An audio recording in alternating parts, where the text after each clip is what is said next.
Clío Mendoza es una escritora mexicana que ha sido becaria del FONCA en los géneros de poesía y novela y residente becaria de la Fundación Antonio Gala en España.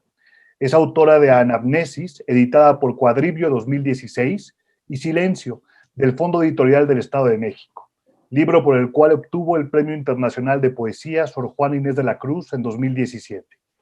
Clío nos alucinó con su primer novela Furia. Con ella nos invita a ampliar nuestras perspectivas, a redefinir el erotismo y el cuerpo. Es una novela llena de poesía. Clío, bienvenida a Hallazgos. Gracias Diego. Gracias por la invitación. Y, bueno, un placer estar aquí.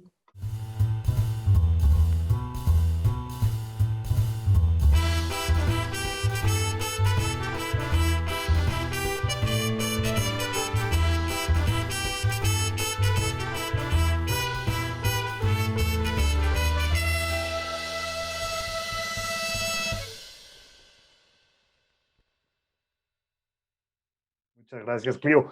Arrancamos, si quieres, con la primera pregunta, que es, ¿qué te causa furia? ¿Qué me causa furia?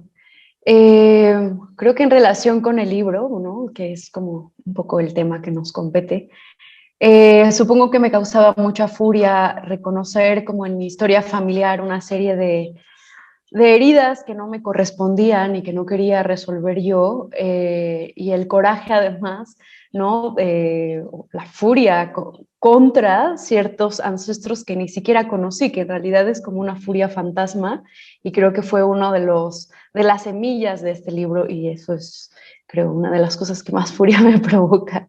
Vivimos ahorita en una época de pura realidad cuadrada. Es un mundo cada vez más polarizado, donde todo es blanco-negro, ¿no? Como que hemos perdido la capacidad de distinguir tonalidades de grises. ¿Cómo podemos ponernos por encima de estas dicotomías sin traicionar nuestras causas? Es una pregunta compleja, sí. Lo estaba pensando, ayer me hicieron la pregunta de si creía que el feminismo se podía escribir, ¿no? Que es una de las ideologías que me compete, ¿no? De la cual formo parte también, pero que además no creo que podamos definir solamente con la etiqueta singular de el feminismo, sino los feminismos, ¿no? Y creo que finalmente, aunque sea un tema que nos, sí, que nos ocupa necesariamente, urgentemente hoy día, pues hay de fondo como cuestiones mucho más complejas, ¿no? Que tienen que ver con las cuestiones quizás arquetípicas o con el subconsciente, la psique, qué sé yo, ¿no? Una serie de cosas de las cuales nos encontramos sumamente alejados porque finalmente estamos en una sociedad sumamente racionalizada, donde definir las cosas es necesario, parece, ¿no? Para aprenderlas, para transmitirlas, etcétera. Y un poco creo que estamos viviendo como el mito de Fausto, ¿no? Como que entregamos nuestra alma a cambio del conocimiento o de la información, que es como vastísima hoy día, sin ya poder profundizar, sin ya poder como adherirla a nosotros o tomar como lo más importante. Parece que tanta información nos genera más bien mucha ansiedad, ¿no? Como nos deja más preguntas todavía.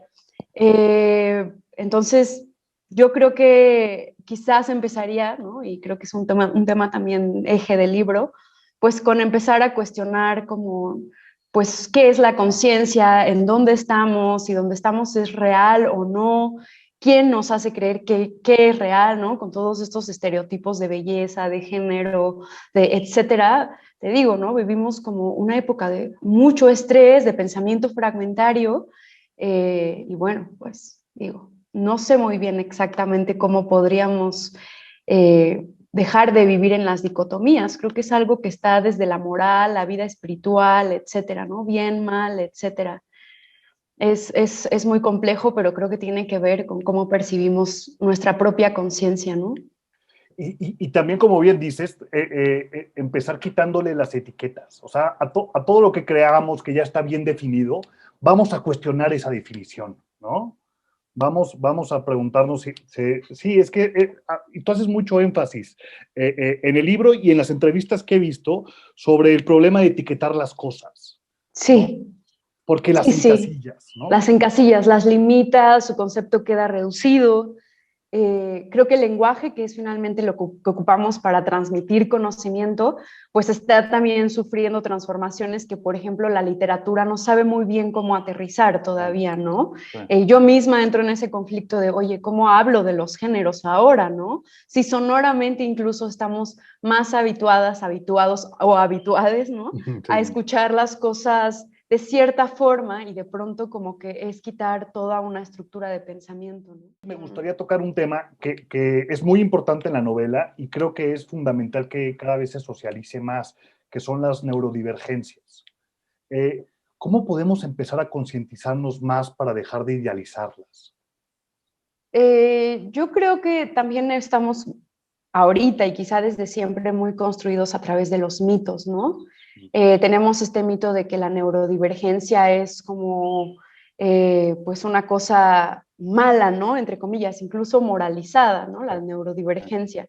Creo que podríamos empezar por ahí, por desmoralizar este tipo de cosas, ¿no? Los locos no son malos ni son buenos, o sea, sufren también, ¿no? Y los locos, que es también un concepto que habría que redefinir incluso, ¿no? Desde lo conceptual creo que ya estamos cometiendo el error de desvalorizar lo que realmente es la locura, ¿no? Muchos apostaban porque era como una especie de evolución del cerebro, porque pues se supone que ya estamos completos físicamente, pero a lo mejor la locura es como esa mente, ¿no? Como trascendiendo a otro estado evolutivo que tiene que ver con contemplar como otras realidades ¿no? Y a lo mejor alternarlas, lo cual es muy complicado y es además muy mal visto, ¿no? Creo que las otras cosas que pueden producir eso, además de la locura, ¿no? Si es que realmente la locura es así, pues son las drogas y están prohibidas. Entonces, ¿cómo podemos asomarnos en esas otras existencias, ¿no?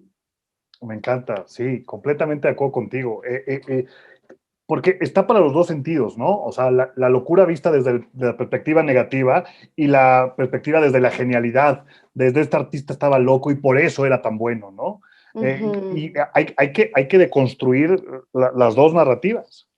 Totalmente. Creo que también ya cada vez más personas creativas empiezan a hablar de sus procesos psíquicos, ¿no? O psicológicos, o todas las crisis emocionales que también intervienen en el hecho de crear algo, porque en realidad, por ejemplo, generar un personaje, pues es también vivir un poco las emociones de ese personaje, ¿no? Y de pronto eso puede ir en contra de uno y hay que tener como un montón de capas y espadas y poder defenderse de lo mismo que produce la imaginación, ¿no? Tu libro no cabe en ninguna clasificación tradicional. Es una novela poética y también puede ser un poema novelado. ¿Cuándo vamos a entender que definir a la literatura obliga a encasillarla? No sé cuándo lo vamos a entender. Creo que finalmente esto también son planteamientos del mundo académico, ¿no? Sí. Lo mismo, veas, que te decía hace rato, o sea, para poder estudiar algo parece que es necesario generar esta estructura, ¿no? Sobre esas cosas que son nuestros objetos de estudio y tener que determinarlas a hacer tal o cual cosa, ¿no? Y creo que eso es lo mismo que pasa con la literatura, como que es lo mismo que pasa con las neurodivergencias, ¿no? Este tiene trastorno de bipolaridad, o esto es una novela y esto es como en realidad como seres humanos somos mucho más complejos que eso, ¿no? Y de pronto la literatura, pues creo que ha proyectado eso, ¿no? Creo que eso mismo se podría decir de otras obras importantes, incluso obras que a lo mejor influyeron esta novela. Eh, no sé muy bien cuándo lo vamos a entender, creo que justamente estamos en una ruptura en todos los sentidos de un montón de cosas, tanto de los géneros literarios como del género en sí mismo, ¿no? Sí.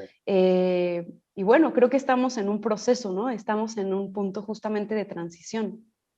Cuando entrevistamos a Monge nos decía que estamos en una época donde cada vez vemos a más escritoras y cada vez vemos a más escritoras, escritores, pero no nada más de la capital o de ciudades completamente, ¿no? Como metrópolis, sino también de otros lados del país y de otros países, que esto también está padrísimo, ¿no? Sí, también. Abre.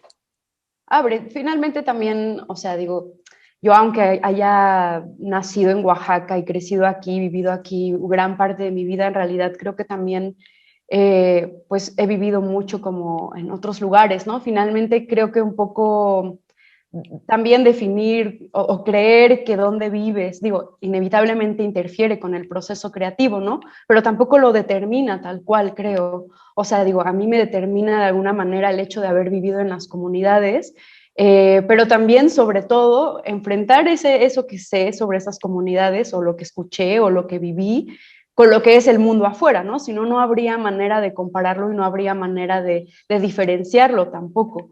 Entonces, digo, sí celebro mucho que cada vez haya más personas escribiendo también, ¿no? Porque de pronto parece que se volvió una labor, yo no sé si de moda o no sé muy bien, pero hay mucha gente escribiendo y seguramente habrá muy buena literatura y también esa necesidad de contar que es imperante, supongo que también por el mismo momento sociopolítico, histórico que estamos viviendo, ¿no?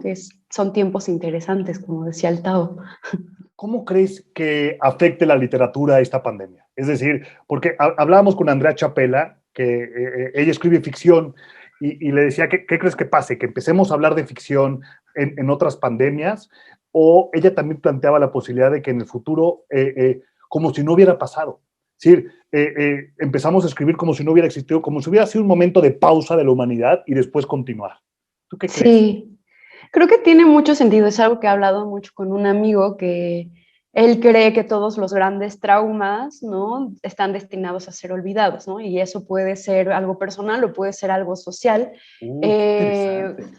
y entonces, de pronto, claro, o sea, es muy probable que haya sido tan contundente que en algún momento se vaya dejando de lado, ¿no? Yo ya he escuchado, o yo misma he usado la expresión el año fantasma, ¿no? Del 2020 como Claro. una especie de tiempo unificado, o no sé, ¿no? Porque también siento que el tiempo ya es como una especie de chicle, ¿no? Los años se van pegando unos con otros y ya no sé si es la vida adulta, no sé si es Pues, el mundo entiendo. tal cual o si es el ritmo de las cosas, pero yo creo que sí, o sea, creo que habrá dos, como el registro de ese momento y una vez que se hace el registro se olvida también, ¿no? Creo, y creo que es parte natural de la memoria, o sea, así es como funciona también. En tu novela, el cuerpo es uno de los personajes principales. Nos falta mucho todavía para borrar la definición tradicional del cuerpo que tenemos y abrirnos a otras perspectivas, especialmente con el tema, con el cuerpo de las mujeres. El patriarcado nos ha impuesto una definición muy pequeñita sobre el cuerpo de la mujer. Lo digo desde la distancia que genera mi propio género, pero me parece que es claro. Tu libro busca ampliar nuestros conceptos sobre el cuerpo. No sé si fue un propósito inicial, pero probablemente sí ahora que yo misma hago un repaso del libro, ¿no? O sea, creo que sí el cuerpo era como, o será a lo largo de mi vida, una cosa primero a la que tengo que acostumbrarme y luego una cosa que pues por lo mismo es mi objeto de estudio más cercano, ¿no? La variedad de cosas vivas que me atraviesan, o sea, no soy un ente nada más, soy un ser atravesado por otros seres y esa idea a mí me provoca un vértigo muy impresionante, ¿no? Creo que yo quería también transmitir eso. Creo que justamente a lo mejor en el libro es la posesión o como cuando te posees de ti misma o de ti mismo, pero también eso son las enfermedades, ¿no? Como otros seres vivos abarcando tu cuerpo y cambiando tu percepción de que eres uno o una, ¿no? Y que somos una multiplicidad y parece que eso genera un gran conflicto y por eso tenemos que ir hacia las dicotomías o las estructuras, ¿no? El vértigo de la existencia es demasiado también. Qué interesante, ¿eh? O sea, es que da pavor nada más pensarlo. Y también dices algo muy interesante, es decir, lo que nos genera el miedo es esta necesidad inmediata de clasificar el origen de ese miedo, de ponerlo en una etiqueta o en un cuadrito, ¿no? Todo lo que nos genera miedo tenemos que etiquetarlo para por lo menos sentirnos menos angustiados. Sí, sí, sí, sí. Mm. Cuando irrumpe la racionalidad en tu libro, es un cadáver, que es prácticamente ya el final. ¿Es esa Ujú. una posición sobre la inevitable muerte de lo racional? Supongo que fue algo que sucedió también sin planearlo, es decir, yo no dije, ok, todo hasta este 80% del libro ha reinado como este mundo ambiguo que no se sabe muy bien si es mágico, es real o dónde está transcurriendo exactamente. Y de pronto creo quizás sentí la necesidad de aterrizar el libro, ¿no? Porque yo misma había estado como en ese planeta, ¿no? A lo largo de mi proceso creativo y yo misma necesitaba quizás aterrizarlo, ¿no? Como, y sobre todo en una cuestión crítica que no puedo, como, de la cual no puedo evitar desprenderme, pues sí, ¿no? Poner toda esta situación y un poco también quizás como crítica a la escuela literaria, a las, ¿cómo decirlos? A los ismos y a las, Sí, ¿no? Todo esto. sí. Que este es el realismo mágico y esta es la realidad concreta de las cosas. A ver, ¿qué vamos a hacer con esto, no? Creo que fue algo que sucedió naturalmente, pero creo que era eso, como un interés crítico, partiendo desde incluso la literatura, esto que te digo, los sismos, las vanguardias, no sé qué, que creo que es algo que como creadores no podemos evitar, ¿no? Como hacer la crítica una y otra vez a esas escuelas, y finalmente, pues son escuelas que también nos determinan, ¿no? En cuanto a ese espacio de la morgue y de la racionalidad que se enfrenta ahí, pues sí quería también darle esa magnitud a los personajes, ¿no? Como de dónde proviene entonces todo este mundo imaginario, y lo que te digo, hacer la comparación, ¿no? Creo que eso es mucho más choqueante que solo estar imbuido como en el mundo mágico, ¿no? O realismo mágico, y creo que era necesario un poco también, por justicia poética, terminar así el libro. En una presentación de tu libro dijiste que lo espiritual, cuando se vuelve colectivo, se vicia. Me parece que fue con Juan Pablo Villalobos, que también nos encanta ese escritor, es buenísimo también. ¿No pasa exactamente lo contrario con la literatura? Es decir, cuando un libro se vuelve colectivo, llega a su esplendor. No lo sé tampoco, ¿no? Tampoco estaría muy segura. Digo, pareciera que sí, porque al volverse, es decir, tú ves los libros de Gabriel García Márquez hasta en China, ¿no? En los puestos piratas, en los pueblos, en las ferias. O sea, eso es también algo muy impresionante para mí. No sé hasta qué punto afectó positivamente al escritor, ¿no? O si sus obras siguientes fueron mejores. No sé también hasta qué punto fue interpretado como debía o como quería él que fuera interpretado el libro. Es decir, creo que más bien el libro, al ser leído por muchas personas, pues tiene vida, ¿no? Nada más. No sé si se vicia. Creo que solamente encuentra sus interpretaciones, ¿no? Mucha gente me pregunta de furia cosas que a lo mejor yo ni siquiera había entendido. Ah, tu libro va sobre esto. Y yo no sabía que mi libro iba sobre eso, ¿no? A lo mejor para mí el tema principal era otro. Entonces, como para mí eso es lo rico también de que el libro ya sea una cosa con vida propia, muy ajeno a mí, que puedo ver como la multiplicidad de discursos que hay sin que yo siquiera hubiera querido enviarlos, ¿no? Entonces creo que un libro vive en ese momento, pero no sé si se vicia exactamente. No, me encanta y tienes toda la razón, porque Yasna ya, Elena, también la entrevistamos por su libro Manifiesto sobre la Diversidad Lingüística y nos decía ella que tenía problemas con este tema de copyright, ¿no? Porque a ella le gustaba que las historias que en los pueblos indígenas, bueno, específicamente en el Mixe, porque ella sí hace la distinción, ¿no? El conflicto que tiene esta generalizar con la palabra indígena, ¿no? Sí. Pero en los pueblos mijes, estas historias que se van contando y que los que las cuentan le van metiendo su propia versión y eso es lo que verdaderamente nutre a la historia, que es un poco lo que tú también comentas. O sea, que le encuentren una perspectiva que no tenga nada que ver con lo que tú tenías pensado, es casi, casi como que le da más años de vida al libro, ¿no? Sí, sí, sí, totalmente. Y también es así como funciona la memoria otra vez, ¿no? Cuando lees un libro y lo repasas, y eso que a mí me pasaba también un poco al escribir el libro y que quise proyectar quizá en el personaje de Salvador, que yo hay momentos de mi vida donde tengo como una necesidad así muy urgente por casi, ¿no? Por ver películas, que es en realidad como salirme de la realidad y entrar en una ficción por 2 horas o 2 horas y media y que lo que estoy viendo logre convencerme, ¿no? Que por un momento yo me olvide de quién soy, como que es una necesidad creo que de todo el mundo, ¿no? Por eso se cuentan las historias, por eso hay leyendas, etcétera. Y no sé, creo que sí, o sea, digo, que al personaje le pasa eso también, ¿no? La memoria te confunde pedazos de películas con tu memoria real, con cosas que te contaron. A mí eso es algo que siempre me ha interesado y también un poco quería construir la novela así, ¿no? Como toda fragmentaria, digamos.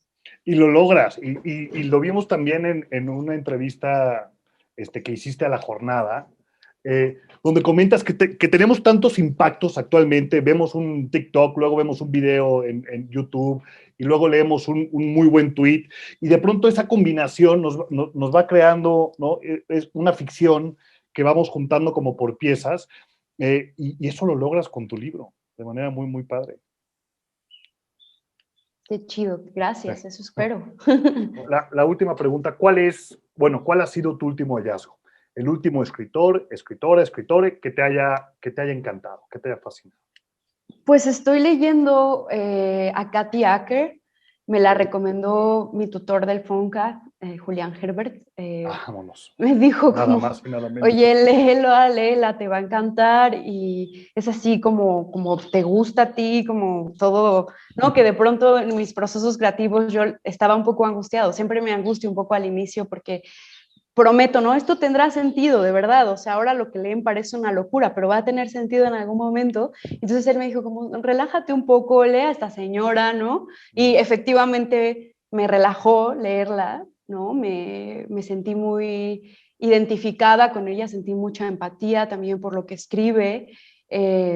Su libro se llama Aborto en la escuela, es un libro tremendo, lo edita Anagrama. Okay.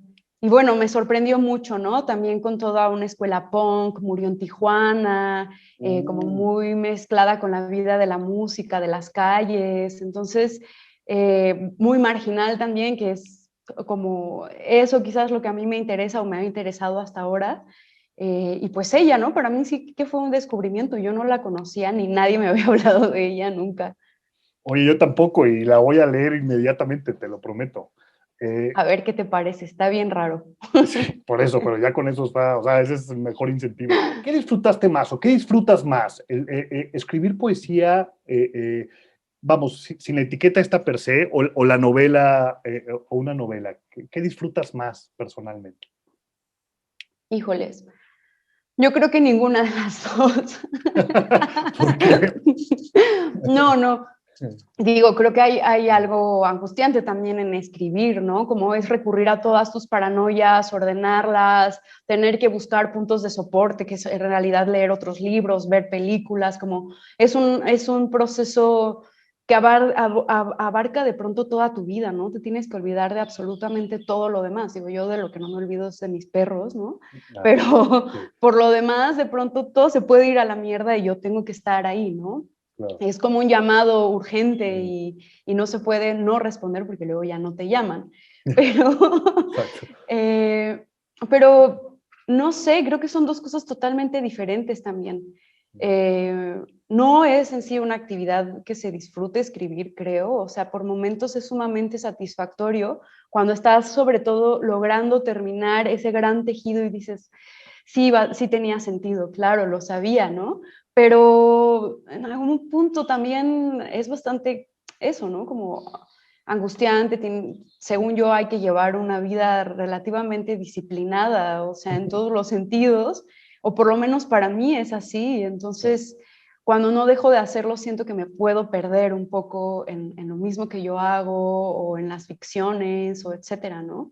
Es un terreno pantanoso, pero pues sí, yo creo que la novela tiene eso emocionante de atar los cabos y la poesía tiene por otro lado eh, algo que a mí me ha permitido como no tener que preocuparme de un lector o una lectora, ¿no? Estoy prácticamente escribiendo para mí y eso es algo que creo que seguiré haciendo y quizás ya no sé, no estoy muy segura de seguir publicando poesía porque no, quizás sea algo que haga en realidad para mí misma, ¿no?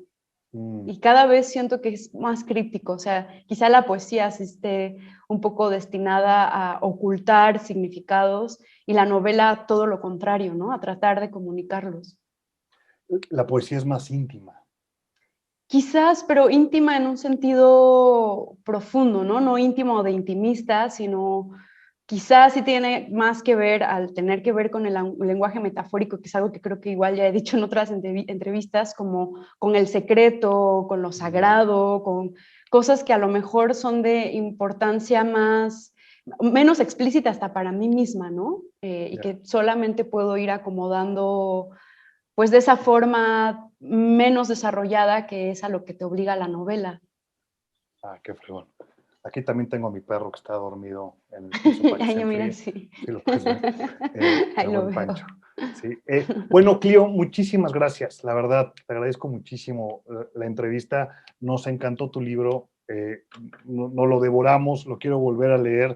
Aparte, me encanta que Almadía esté sacando estos libros de pasta dura, porque están bien bonitos. Sí, a mí también, yo también estoy muy feliz con esa edición. Sí, está precioso. También me encanta que sean pastaduras, los disfruto más.